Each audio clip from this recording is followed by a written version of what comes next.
mayor of Rottenburg, so there were in many areas, but Berlin, I guess, was not anything major until around this time of the 18th century. So now they start moving into Berlin. Um, and it's just that from on top of page 4, from in the top paragraph, on page 4 of it, follow it. When it says when the Jews were expelled from Vienna in 1670, the great elector, again, he's the head of Prussia and Berlin is capital. So who did he invite in? The wealthiest of people, the ones who would help build up, his province to the great extent.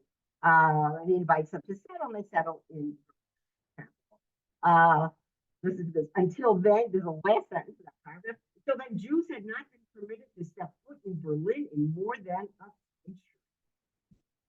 So, whatever, what lives, our forefathers led wherever they were, really just never. So let's just go. Oh, yes.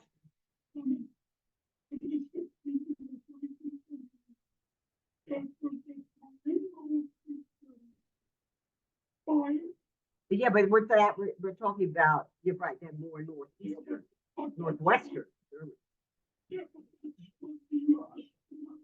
Yes, I know. Well, that's why I said from the time of Rashi, we talk about Jews who were living there. Right, but I'm saying that began, it wasn't like a new community in centuries.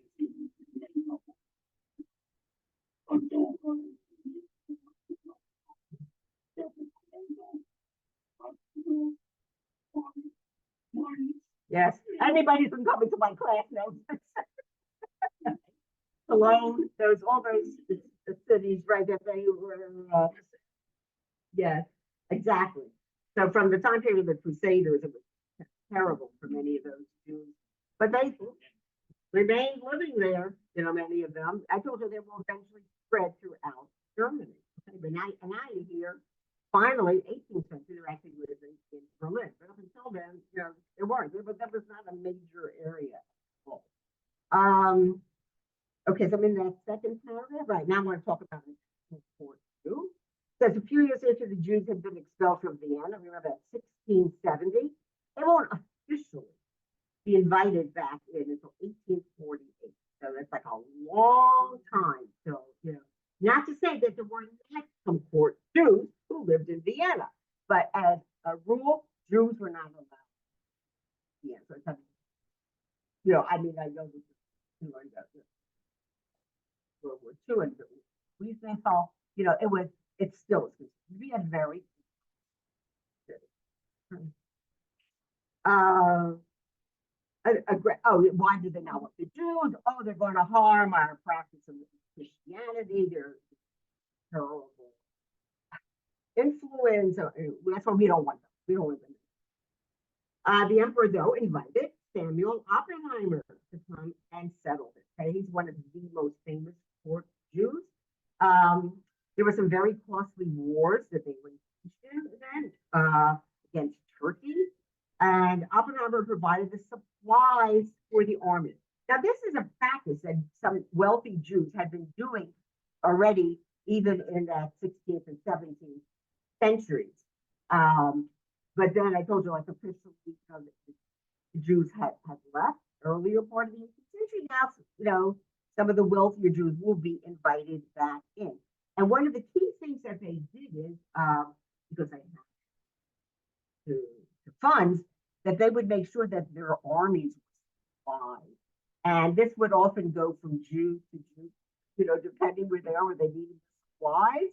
And so that's why the heads of these, here we're talking about Vienna, where German principalities, they make use of their Jews because they knew the Jews had connections. Make sure that, so they knew one another, but they would also be in communication with Jews from other areas that could bring in the various supplies they needed for their armies. I presume that meant clothing, armament, I don't know. I'm not sure what else, but that's what they were mostly used for. But that, but yeah, but no, this was not the army, but they needed for the spices, for not other items. So he says this Oppenheimer Samuel was so efficient. He was praised by all the generals, like he always made sure that they were well supplied with whatever they needed, and the emperor himself. So he's getting us a good reputation, which also then reflects on other Jews. Not that the other Jews are welcome, but at least it's reflecting positively. By his very success and honesty, soon naturally the church now. What do you mean, Jew? You're making such a fuss over him. So the criticisms start again, and the church, is very all out powerful, and the people, they listen to when the priests get up and they give their sermon, and so anti-Semitic. Now, it ended up as a result of Oppenheimer's. Now, the emperor's very, owes a lot of debts to Oppenheimer. So we see this throughout history. So, well, I'll tell you the next paragraph. But there was nobody else. There was no other non-Jew who had the capability and the connection like Oppenheimer. So, he owes all this money to Oppenheimer. On the other hand, he can't manage without Oppenheimer's, help. So, look, that last paragraph, 1701, right? Very beginning, 18th century, a riot broke out around Oppenheimer's home. The house was set on fire, destroying most of his business records. How do you think this was? And say that there was a fire, absolutely was set on purpose. The churchman who was acting for the emperor on the Oppenheimer's house produced proof, what does the emperor owe you, So, well, naturally, if everything was burned down, we had no whatever documents that would have been signed, burned. Because obviously this could not be. And the state in turn produced its own records, obviously, that it was that a large part was already paid to Oppenheimer. Like they don't have to do it anymore. So it's proved Oppenheimer had been overpaid. I mean, like an insulted. They had been for four. Because of that, they said like they just absolved, and this has happened from the medieval time up until right. And Oppenheimer was then thrown into prison. Can you imagine? Here he's helped to this man. This man all along provided all his supply, whatever he needed, he was always there for them. And his family was left penniless. I mean, can you imagine after? So now turn to page 5. Okay. This was not an isolated case. It's not just happening, in the end, or just Samuel Oppenheimer. Other people. And just a relative of Samuel Oppenheimer. His name is Joseph Seuss. I don't know, is it Dr. Seuss's relative? Suffered a similar fate a generation later. So when you say a generation, it's like 25 years, I think it's considered several years he had been a court Jew to the Duke of Württemberg.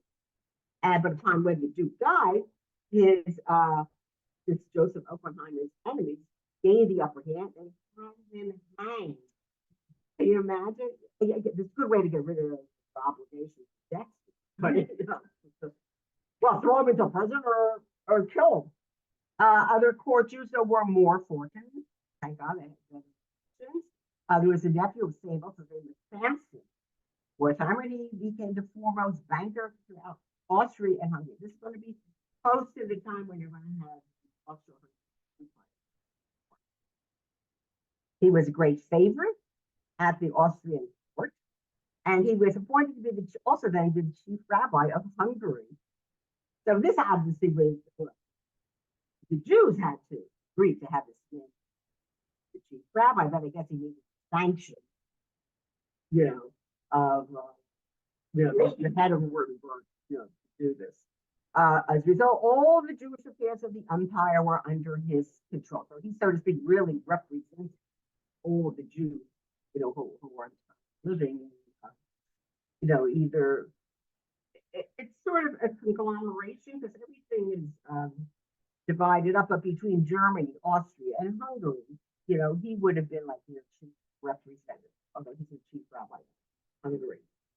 The elevated position of the court Jew gave him enormous influence over the Jews of his own city or state, where he himself was. The court Jew helped to protect. So he served a very good role for the Jewish community, usually, because he made sure, that those who were less fortunate, they would be protected, they wouldn't be attacked, they wouldn't be accused. But when they lost their position of favoritism, within the state, then whatever happened to them, with the repercussions went on to the other Jews, living in those areas. So it says the last sentence is the Jewish communities always shared the evil, even though they may never have shared good. So when something bad, when happened to the poor Jew, for sure they would be blamed, as well. But just because he was, favored and, was wealthy and living a beautiful life, doesn't mean it filtered down to the poor Jew. We'll just finish it up. Unfortunately, the selfish interest of the poor Jew often prompted him to work against the interests of other Jews. Shame on them, right? But there was this one named Israel Aaron of Berlin. He was a poor Jew of the great elector, I guess. Well, and the person. And he at first stopped so there were a lot of, remember, 1670, a lot of the Jews were expelled from Vienna. So now a lot of them wanted to find refuge in Germany. But when, they asked, permission to dwell there, so Nebuch, this court Jew, said, no, he didn't want these Jews to be admitted. Because he felt that they would end up being competing business-wise, and affected financially. Later, other Jews of Prussia stood out against permission for the Polish Jews to enter. We don't want any of these foreign Jews here. We're in control here. And there's this other man named Diego de Aguila, a favorite at the Viennese court. He actually was organized the Austrian tobacco. He used his influence to establish a Sephardi community in Vienna. Well, maybe because they're mostly Ashkenaz and everything is Sephardi. So he said, fine, some Sephardi Jews want to settle here. Right, here's what they. And then later we'll learn about the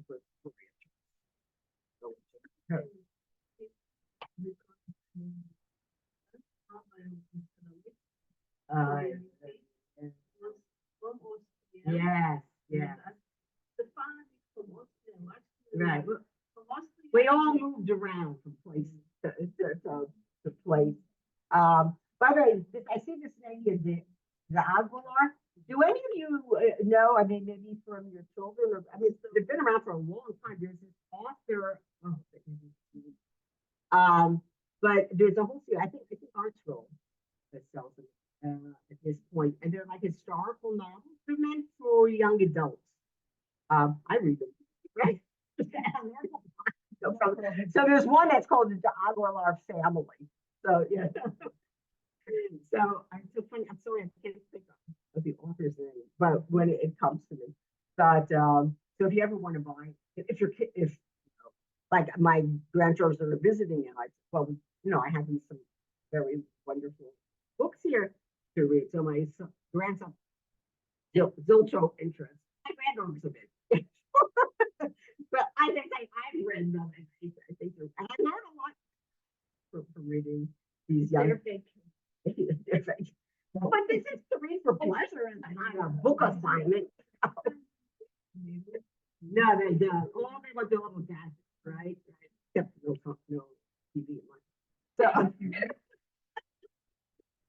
my husband said he has to have a talk with my son. Like when we're in my house, I'm setting the rules and the parameters. didn't watch any that would be bad, or yeah, I mean, no, it is my no, my son is more liberal. Like, yeah. That was just learn something general about German Jewish culture, right?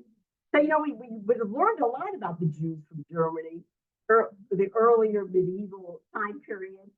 Kind of goes into a state of decline, but now again they're come to the surely by the time we come to the 90s, any common German Jews.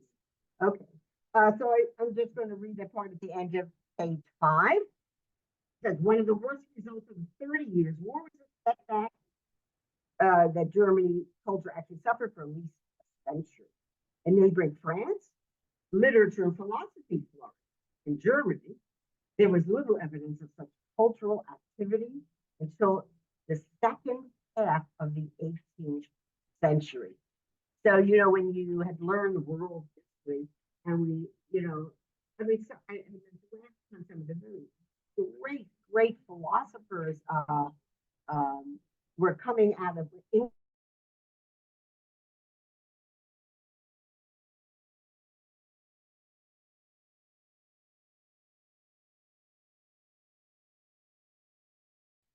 not in England, but in France it was an absolute monster. Louis, quite powerful.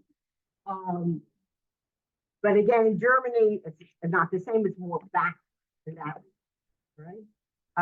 And unfortunately, that affected Jewish culture and the churches. But when we talk about Germany, it's divided in half, maybe more to 1/3. Religiously, the top part of Germany is Lutheran. The southern part, that would include Bavaria, is Catholic, right?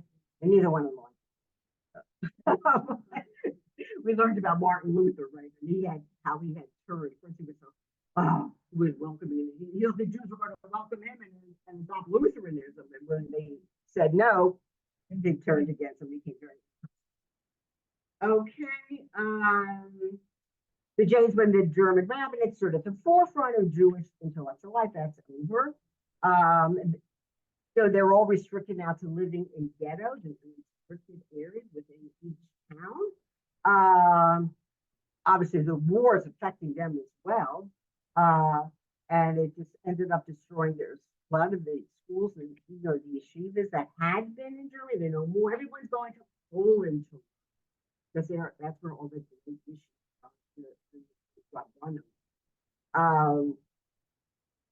but it says it also just with living under such restricted conditions, so it accepts your spirit isn't free to develop and grow the result. Now in Poland, this is now the largest Jewish community, and there's a lot of intellectual activity, but not yet enlightenment, not like the Haskalah, but we're talking about yeshivas and rabbanim, those types of things. That's what's growing and increasing in Poland. The Haskalah, which is the other word, enlightenment, the Hebrew word from the word sechel, that doesn't start until more actually even into the 19th. Haskalah for Poland. It's going to start in Germany earlier, right? Because I would say the influence of the great philosophers were in Europe at that time, filters over into Germany, and then the Jews also, will benefit from. Okay. All right, so I'll do the second paragraph. So, most of those rabbis now who are in Germany are those who had learned in Poland and are now coming back to serve as rabbanim in the different German.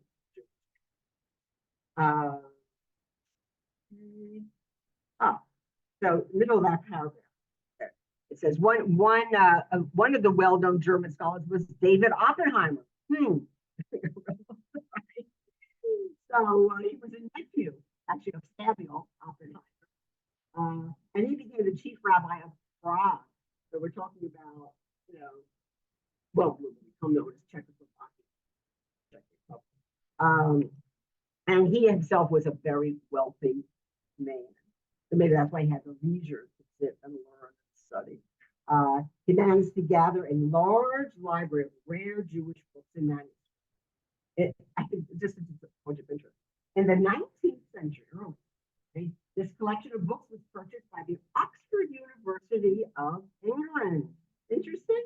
Whereas part of the Bodleian collection, it helped what was for a long time the greatest single Jewish library in the world.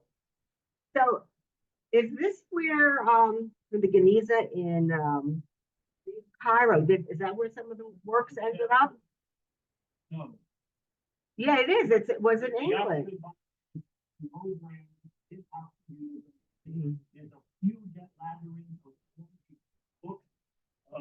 No, but I'm saying I think that some of the things from the Cairo Geniza ended up there. Yeah, I was in the British Museum. Yeah, my son took me around. I just saw the main things that on, you know, but then they ended up in England. You know. So essentially, there's actually a small museum in Yerushalayim, which was actually, as I started going through it, but I was talking about how a lot of Christian, you know, not non-Jewish people, especially maybe more in the 19th century, became very interested in. I guess you know they were like biblical scholars. So as a result, they were interested in the scholarship that was coming out you know over centuries from the Jewish people. So they had a great affinity then to Israel. Is that it? Yeah. So I mean, I learned a lot there, but I was also feeling. I mean, it was a Christian place. What is it? Wow. Staying home. Right. Yeah. At the beginning, before it was Israel, Palestine. Right. So I guess that's why all these things end up in England in these great libraries. Very interesting. Okay. Let me make sure anything else. It's interesting. So a lot of these wealthy people, they ended up being, unfortunately, not observed, you know, Jews. So it says that they make sure that the rabbis do not exert too strong an influence on the Jewish communal life.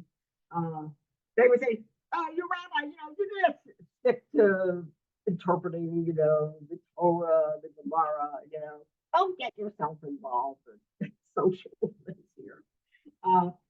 Apparently, there was a lot of heresy. We already learned about the PK Sheker that had been around, but you know, they spent a lot of their time just devoted to that, to try to eliminate that from the Jewish community.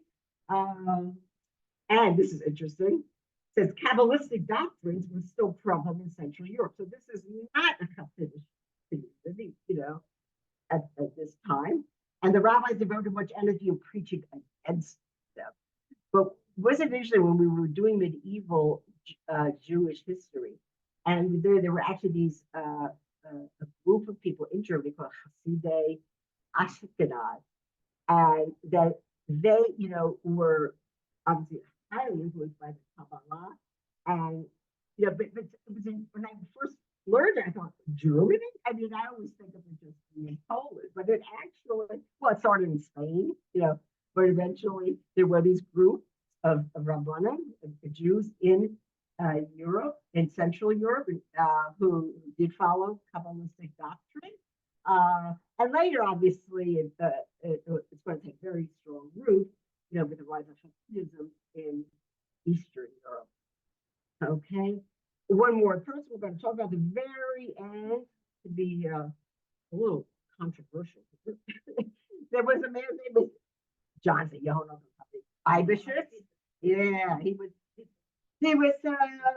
first started off as a rabbi of Prague, right? That was in 1711. He goes to Metz, all right? That's uh, Germany in 1740, and he eventually becomes the chief rabbi of these combined communities or three communities called Altona, Hamburg, Mainz, right? You know, they say it's fun.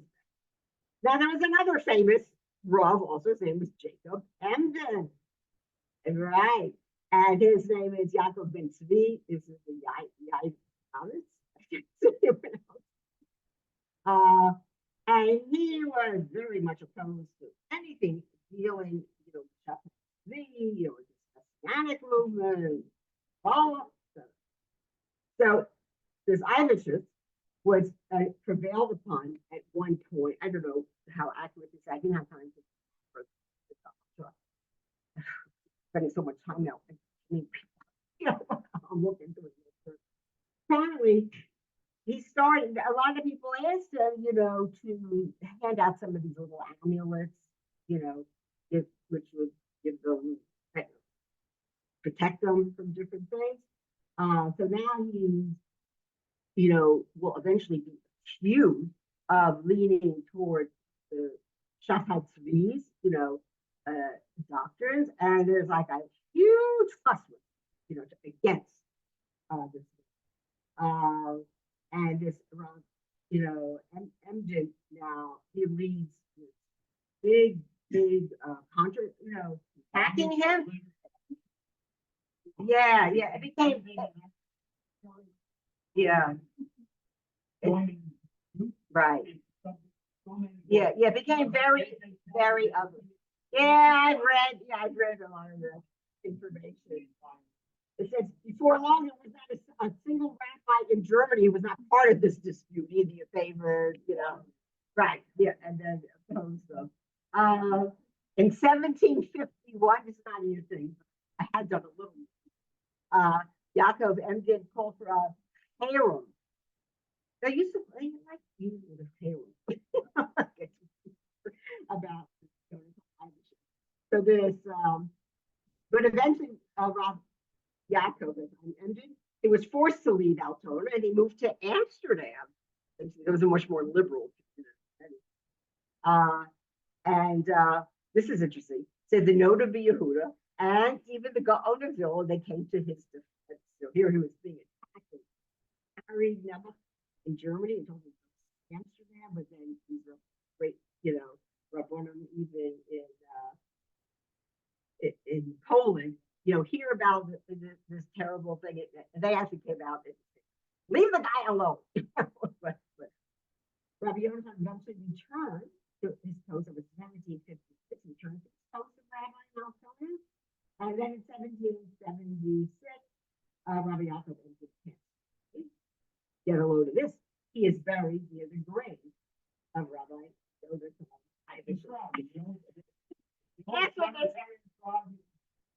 But it was ugliness. Okay, so I think we have concluded this thing. All right. Now, it's already getting a little later, but I'm going to go a little over the time because unfortunately I have to listen to I'll feel like forever. So I start with Moses Mendelssohn. Do any of you still need these sheets? It says Moses Mendelssohn. Okay, so maybe I never gave these out. You never got them. Okay. So you don't have them. Yeah, fine. Okay. This is something different here.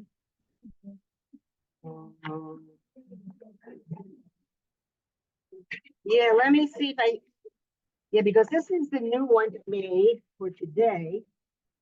All right, here's some more. Yeah.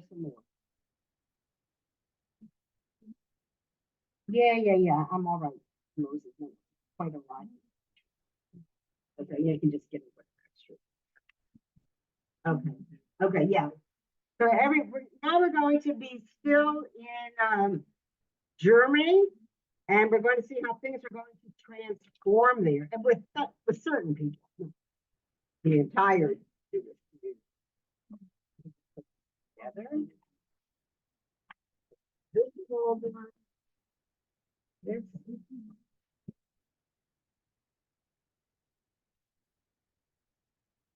I'm not sure where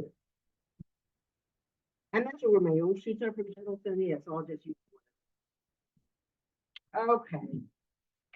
As you see, he was from the city of Dessau, Dessau. Um, let me just confirm here. I have this. You must have some single sheets at a certain point. Because I always see, I do the prepare them, but then I also go over them. It gives you even more information. Okay. So now we have Moses Little. He lived in the year 1729 to 1786. So he will start having an impact more toward the end of the 18th century. He also is viewed as a controversial figure in Jewish history. I tend to think of him, I've learned of him in a more positive light. I think he meant very well in what he was trying to do among the Jews at that time period. That we're in the middle of the Enlightenment, and more people are going to be enamored with the idea of advancement. They want to become part of the, general community, to be accepted, and to have the same rights as any other German or Frenchman or Englishman. Forget the Jews in Poland. They're not even thinking of this possibility. So they're not involved. The Haskalah did the 19th century, more so even second half of the 19th. But earlier on, the Jews of Western and Central Europe. So for his time, I think he was very advanced, actually, in his. I don't know if you ever saw this. It goes back several years ago. I don't remember if I saved it. That's why you have to get rid of magazines. But there was a very, very good article actually in Jewish Action. It's that you publisher, talking about Mendelssohn and his position. The man who wrote it also, I think, had a more kindly view of Mendelssohn, but a lot of former Jews, have criticized him over the years. They were afraid. Yeah, right, exactly. Right. So that's like if you're just viewing him and what he was trying to do. I mean, it's well, let's start reading about him, and then I'll explain why he became this controversial figure. Okay. So again, he from a Jew, came from a religious family, and interesting. They're all living at the same time. Baal Shem Tov, the Gaon of Vilna, and Mendelssohn, but they're all going in different directions and different interpretations of what should be done. Right, he lived in a very different environment. He's Germany, he's not Poland. And the West is more southern Poland, and the Vilna Gaon, of course, is northern Lithuania, the northern part of Poland. And here we have this man now living in Germany. So they're each viewing the needs of their individual Jewish communities, and they feel, what's the most important thing to stress? Okay. So the Baal Shem Tov is obviously, living, just through joy, elevation of the spirit. The Vilna Gaon is stressing this aspect of studying, and through this, you will come closer to Hashem. And in Germany, though, you'll see, he has a different level. What he feels is most important for the German. He had a Rav, who greatly influenced him. His name is David People. I think he must have had a little bit more of a liberal then. And he actually introduced him to the Rambam's works, in addition to obviously the then Frankel was told to be the rabbi in Berlin. And so Moshe at that point was age 14. He actually left Dessau. He walked over to Berlin because he wanted to be close to his mentor, to his teacher. But he was very impoverished. He grew up in a very poor Um, it says, look, he had nothing more than a single loaf of bread and had to last him for a whole week. He spent whatever time he had, though, giving private lessons, a Rebbe, earning some funds. Later, he worked as a bookkeeper. But otherwise, he just would sit and learn and study, right? And reading also the works of philosophers. Okay, remember this, it's the period at the beginning of the Enlightenment. When he came, by the time he finished with helping and master to the best of his ability, he came away with a thorough knowledge of ancient and modern languages. So he could speak numerous languages. And he had profound mastery of the thinkers of the past. So this would have been from, started with Aristotle, the Greek, great Greek philosophers into his time. But he suffered from poor health. I said, I have to do a little more research. I'm not sure what exactly is wrong with him. He became very hunchbacked. So if you ever see pictures of him, he's very, very. I don't know that being sick would make you hunchback. The curvature is fine, and that you're born with. So unless it's corrected with, which they didn't do in those days, orthopedic surgery, he just remained extremely bent over. But he had this brilliant mind. And it says, actually, when he became famous, people would refer to him as a modern Socrates. I don't think that the other Jews are less those who end up, following. But I think some of the Christians, which was a view to, because you're going to see he becomes, he's such a brilliant man that he comes to the attention of other Christian scholars because he would converse with them about, all these great philosophers from the past. I guess most Jews do not do that. Right? They're exposed to that in your education. So in general, we're now going to start going into what you would call a more liberal time period, right? Where people are thinking about the grant of rights, civil rights to everybody, You'll see a lot of controversy about whether the Jews are included in the part of humankind, but not quite. We're not quite there. He became very good friends with this man, his God called Ephraim Lessing, and he actually wrote a play called The Jews. But in this, normally everything up to then it would have been published or written, sermonized about the Jews, but language, terrible people, and certainly they were real concerned with the devil, the evil period. So he now, there's this more open, expansive mind. So he actually writes this play in which he describes like the main characters, but he's a very fine Jew, with good quality. But his a lot of still prejudice, right? And his play was condemned as being contrary to fact. So, but later on, and he had already written this play, and then he met Mendelssohn, and then it sort of like opened up.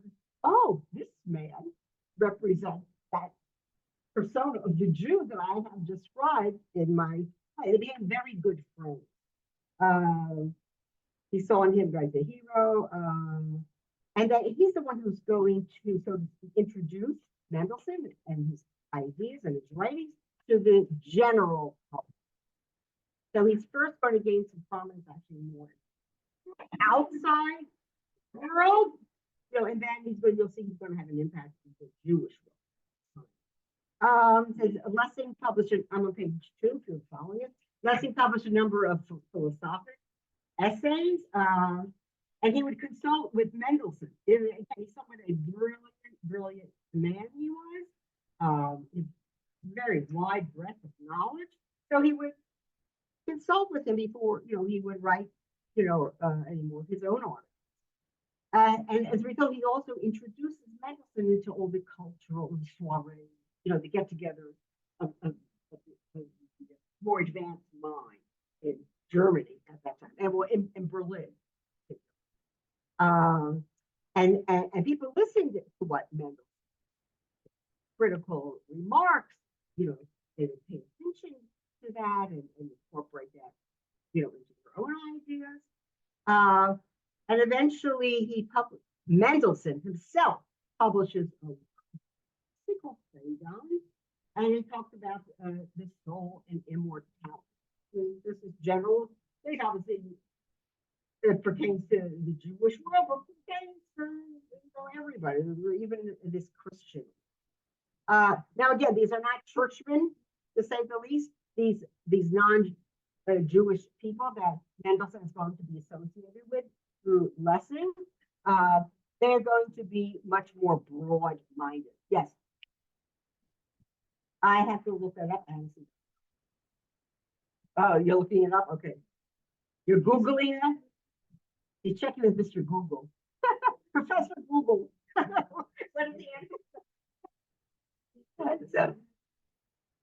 So Mendelssohn now, he's very much involved with this non-Jewish world, highly respected, still an observant Jew. I don't want to, does not leave the Jewish fold. But now he wants to use his greater knowledge somehow to help his fellow Jews to become more accepted into German society. This is what he says. He feels like the Jews, not only are they in a physical, like in nothing better, they're like really cut off from the rest of the residents in Germany. So this is just a statement that I saw in this book that the Jews themselves, don't want us, but we're living in a game where we don't want anything to do with you either. But he felt that this was a detriment to their being accepted by the general population.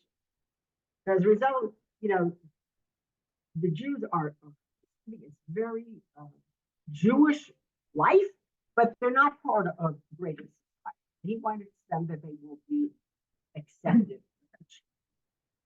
So his point, let's say, from what he haven't yet told you what he's done, or proposes. He wanted to lead his fellow Jews who he felt are living in narrow walls, very narrow society, and he wants to bring them into the general culture. How most people, don't be so isolated. If you become part of the German society, you will then be welcomed and will be granted rights. This is his main thrust, what he's trying to do. So his first step, the first thing he decides, he felt that the Jews need to use the German language. They were speaking Yiddish. They were not. Actually, my father tells a funny story. When he was young, YU was not yet college. It was a city. He went to but he went to city college. So there are a bunch of guys there, Jewish kids, who figure, they had to take a foreign language. Let's take German. Yiddish, But those kids who just knew Yiddish and did not know German, they would sometimes make these faux pas, these like ridiculous, words that were not in the German language. I'm like, the teacher was always horrified.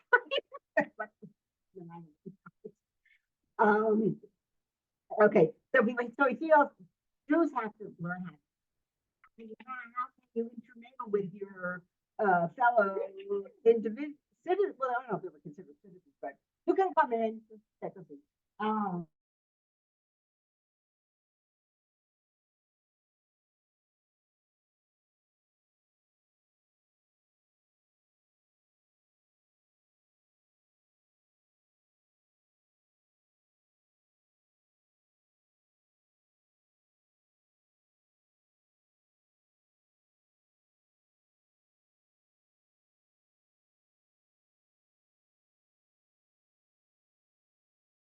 The Jews themselves who are isolated, and they will now become more part of German culture. So with this in mind, what did he do? He decides he's going to translate the Chumash into German, right? It's called the Biur. And he then eventually put it in Hebrew letters. They don't know German, but they know how to read Hebrew, right? So he put the German, into in German. And apparently he had these two other friends that he worked with. One is Shlomo Dubna, who also became a famous Jewish historian. And Naftali Herzl. Yes. And they helped him prepare a Hebrew as like a commentary uh, of the Chumash, but to make it a more contemporary, like they're all sorts of like the St. James version, in the Jewish publishing world, JPS, they all come out with the Chumash, and of course now Arch. I actually sometimes don't like articles because what they're doing is also they're giving the interpretation. They're not telling you exactly what the word is saying. I feel learn that first, and then. And they also started publishing a magazine, right? In Hebrew called Ha'Me'ases, which is the gatherer. And within this thing, it wasn't just the Jewish nature, but he had general. And now anybody knowing Hebrew, so the most important, what he's going to be known for, first is that translation of Chumash into German, so that they will now become familiar with the German language, right? And then he's going to write a commentary. Well, the commentary is not yet in German. I guess the people still have to be familiar. So he's going to write it in Hebrew, which is very modern. I mean, that's what happened in the 19th century in Poland. Everything was Yiddish, Yiddish, Yiddish. And even some of the very great, novelists from that time, that would eventually it would be translated into Hebrew because it was imbued with Zionism. But it takes a time to make this transition. And one more thing, which I think we'll finish with that, is he also convinced some of the very wealthy Jewish friends that he had to sponsor a school for Jewish children. They'll have that more modern. Not the Fender type variety, but more like the day school variety. Right? And there the German language was taught in addition to the traditional Jewish subjects. And I think I'm missing.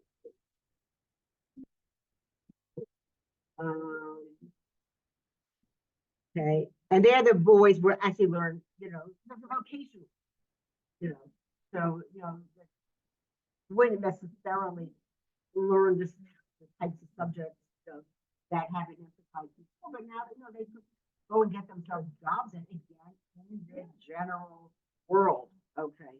All right, so we'll do this next time, and I will continue about those examples. And I'll try to look up a little more information, explain some of these things, and then I have something else. Yeah, I think it's quite fascinating. Yes. It starts in medieval times. It was it starts, I would say, more in Eastern Europe, but again, a lot of these were German Jews who were coming. But even before, obviously, it's a combination of German and Hebrew. And, well, at this point, I know my father used to say he really felt he learned his Yiddish from his mother. Came from Vilna, and she spoke a very, high Yiddish, more of a. No. They were from Lithuania in any case. But again, they said it, not from my Zeta, but his mother spoke a really Yiddish, more of a literary. All right, my pleasure. Be well, everybody. My great pleasure. Oh, thank you. Well, it's more like I'm exhausted. Yeah. So I have to go back and entertain. I'll let her finish. Or you want to keep it? Hold on until next week, or you want me to hold it for you and I'll give it out to you? Okay.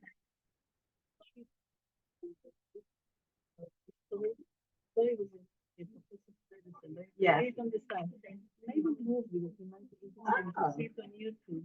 It's the name of the movie. So it's a musical documentary. Don't put it next to please. Oh, okay. So when they leave, here's the name. Some of this is party, but they don't say it. So I can find this on the internet if I look at YouTube. Oh, YouTube. Okay. I believe in the can see with I'm gonna YouTube put it. and the TV, right? Yes. Okay, Yeah. so you will see it's a musical. It's just Oh, about that'd be very documentary. nice. And Thank it's you. about two Ladino communities, Seattle and Wait, Yerushalayim. you come from somewhere? I'm No. the third generation, but we Oh. are supposed Ladino because it was in America. It wasn't in Oh, interesting. but it's the Ladino I actually, Sephardic. oh, the years that I started learning about the Jews, Veronica, and what a beautiful community. You know, there was this story. Now you mentioned that your son is the rabbi of the That was Martin in London. right. That's the one that Rabbi Abraham Levy was the rabbi. Yes, prior. Right. We Yes. saw him. We visited him 40 years ago before we made the movie. Yes, Oh, of course. yeah, yeah. But he gave us some ideas how to, about the history. Yeah, it's fascinating. It really, well, I hope my son Shalom is coming to visit us in February. So I'm going to try to get him to come and give a lecture. For what When he will come? What's that? When he's going to come? Like February. Okay, I'll be here 13th because or- after Pesach, Oh, Yes. no, no. It depends on my I'm class. going back to Israel after Pesach. Lord, you could be there. I always felt like I am from there. some kids go to learn those. Did you say Salon? The Salon community I gotta go back. has and look at their contributed the agenda. money Sorry, to I'll help go around. build Don't worry. the central synagogue nowadays in the polluted area. And it's gone on the building. So that like, it has a satisfaction from the community. They took money from funds at the conference. And also some of the artifacts from the people like that have made them yeah. I think.